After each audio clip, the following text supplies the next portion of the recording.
Hello friends, and welcome to gusmcdollgames. My name is Nick McDowell, and today we're continuing the NATO campaign in Naval War Arctic Circle with the sixth and final tutorial mission, Sonar, in which we will cover the use of sonar in the game. Naval War Arctic Circle is based on a hypothetical Great Arctic War set in 2030, and largely fought, as the name suggests, in the North Atlantic, Arctic, Baltic, and the North Sea. So this is tutorial 6, Sonar, how to use sonars. And the description is, in this tutorial, you will learn about how your sonars work and how you can most effectively detect enemy units from your submarines. The objectives of this tutorial are the effective use of sonar. So we'll start the game. We've already read the description and objectives. And we have a new detection of a small surface contact on the left. The hint says, you'll notice that your submarine sonars have detected a nearby boat. If you open your sensors panel, you'll see that your Yason-class submarine has an impressive number of sonars. You'll notice that one sonar, the SCAT-3, is not operating. It must be manually deployed. Select the deploy option for this sonar and use time compression to wait until this towed array sonar is deployed and operative. And you'll see in the top right hand, the deploy the SCAT-3 towed array sonar is our current objective. But first we'll have a quick look at the small surface contact, which, as you'll see, we've detected but not identified, and it's a shadow icon. Moving back then to the Kazan, our Project 885 Yason class submarine has a heavyweight torpedo, a lightweight rocket torpedo, Samson missile, heavyweight torpedo, and SSN-26 Onyx missiles. We'll go to the sensors panel. And the sensors that we have are the Irtish Amphora MGK 500 shark gill sonar, the MG519 Alpha mouse roar flank sonar, the Irtish Amphora SCAT-3 towed array sonar, which is the one we need to activate. So we'll go ahead and deploy the sensor. And finally the Medveditsa 971 radar, which we won't be using because, well, it's a radar and we're using sonar in this tutorial. Okay, so we'll increase time compression and see what happens, and we get a new detection of a large surface contact and a small surface contact as well. So moving first to the Delilah, which is a fishing boat. This is the earlier detection which we've now identified. We have a large surface contact we've detected but not identified. Again, you see the ship's in a shadowed outline, and the hint reads, sonars that are deployed away from the unit's hull are far more powerful than hull-mounted sonars. Note, however, that all sonars on a ship or submarine have blind or baffle zones where they cannot detect anything. A towed array sonar is deployed behind the unit and cannot detect anything in front of it around a 90-degree angle. Hull-mounted bow sonars cannot detect units behind the vessel. And flank array sonars can only detect units on either side, not in front or behind. Now turn your submarine either to the east or to the west without changing the speed or depth by setting a waypoint. I think what we'll do is we'll move to the southeast, and we'll set a waypoint there so that we can gradually turn counterclockwise towards the east. And what we'll do with this is we'll give the various sonar systems, essentially we'll be sweeping in a 360-degree arc, and we'll see if we can detect more by doing that than staying on the same course.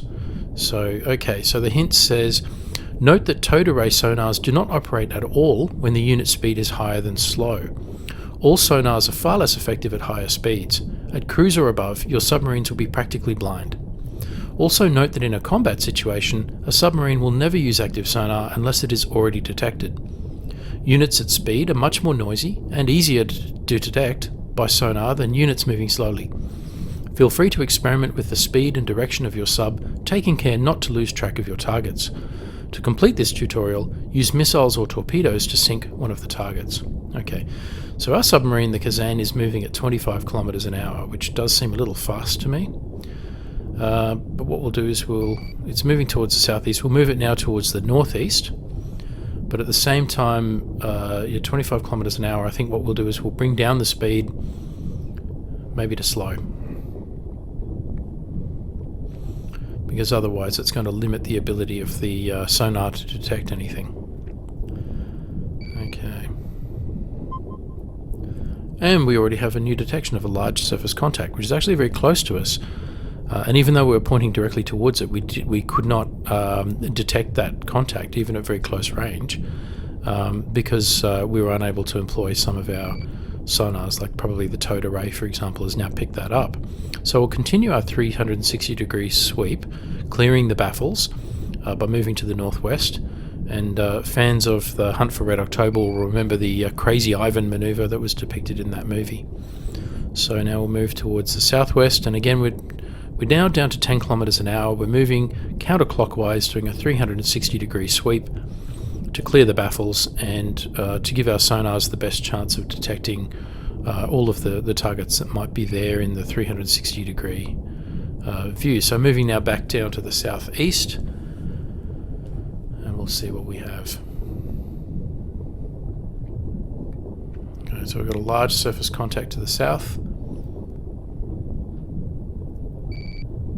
Okay, and we'll move a little, we'll keep going round in our sweep, moving now to the east-southeast and bringing our sonar, giving it the best chance we have to detect things here. Okay, now we'll go through our torpedoes. No, these torpedoes don't have the right range. We don't necessarily want to use a Samson missile, but we do have a heavyweight torpedo which can engage all of the targets that we've detected so far. We also have an Onyx SSN-26 missile, but I'm not going to use that yet. We really want to check our sonar capability rather than our submarine-launched missiles. So we're going to use the Type 6576 torpedo. We've got 24 of them. And here's the bow of our submarine, and we'll launch first against the large surface contact to the south. Now you can see the submarine launching its torpedo, and I think we'll launch again actually against the target to the south. Another 2 torpedoes in, because it may be a group of targets. There's the torpedo.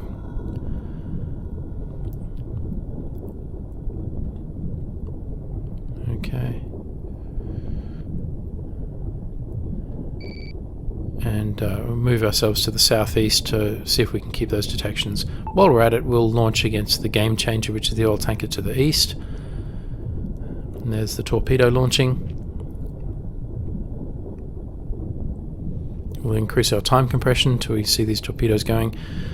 And you can see we've lost the target to the south because obviously it was detected from the towed array sonar. So we'll move around to try and see if we can detect that again. But in the meantime, you'll see that the torpedoes have reacquired a different target off to the west. So that's very interesting that having lost their initial target, they immediately sought another target and automatically went after that. Okay, so we'll move now to the east-southeast to try and allow our towed sonar array to pick up the target set to the south. You see we've got our heavyweight torpedoes gradually closing in on the target to the east, and there we go, we've detected the large surface contact to the south again.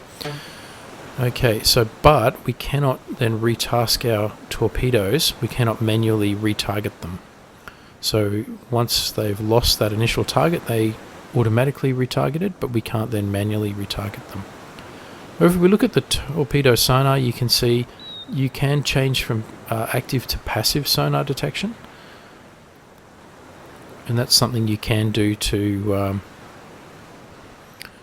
have a bit more control over your torpedoes and how they present. These torpedoes, you see you can't change their speed settings or anything like that.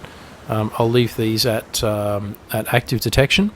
No special weapons or anything on them, so really the only control you have over them once you've launched them is over the torpedo sonar.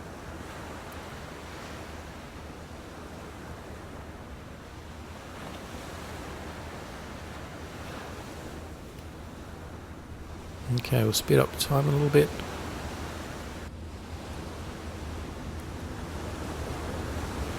And get this torpedo tracking in on the surface ship here. And once we sink one surface ship, that'll bring this tutorial to a close, which is the 6th and final of our series of tutorials for Naval War Arctic Circle. And the torpedo is closing in. And closing in. So in the 6th and final tutorial on Naval War Arctic Circle, we've covered the use of sonar. In our next video, we will start the 12 missions in the NATO campaign. There we go, we've sunk that surface ship and the tutorial comes to a close. As always, thanks for watching. For more Naval War Arctic Circle content, check out the Jersey Blockade and NATO campaign playlists on our channel. If you enjoyed this video, don't forget to like, comment, subscribe and donate, and stay tuned for the next episode.